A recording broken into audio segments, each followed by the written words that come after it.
എന്റെ അടുത്ത് പറയാൻ നല്ല മിടുക്ക, ദേഷ്യപ്പെടുത്തി പറയാൻ തന്നെ. നീ നോക്കിക്കോ, ഇനി അവന് കുഴപ്പമുണ്ടാകും. എന്നാലും ആരെങ്കിലും കരുതിയോ കൂമിനെ പോലെ ഇരുന്നിട്ട്? അവള് നമ്മുടെ ദേശത്തെത്തിയത് ഏതായാലും നന്നായി, ഇല്ലേലും ദേവന്റെ സ്ഥാനം പോയി.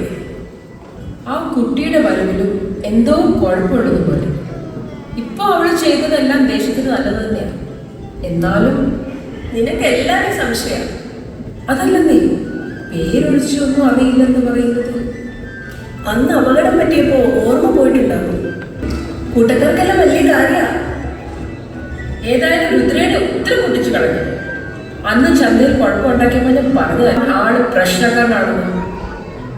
അവൻ ഈ ദേശക്കാരോടൊക്കെ പകയാണ്. ചട്ടം തെറ്റിച്ച ആരായാലും പുറത്താക്കും.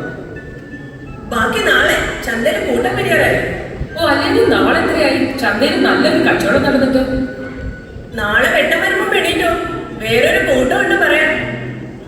നോക്കട്ടെ, ശൗര്യന്റെ കൂല നമുക്ക് കണക്ക്.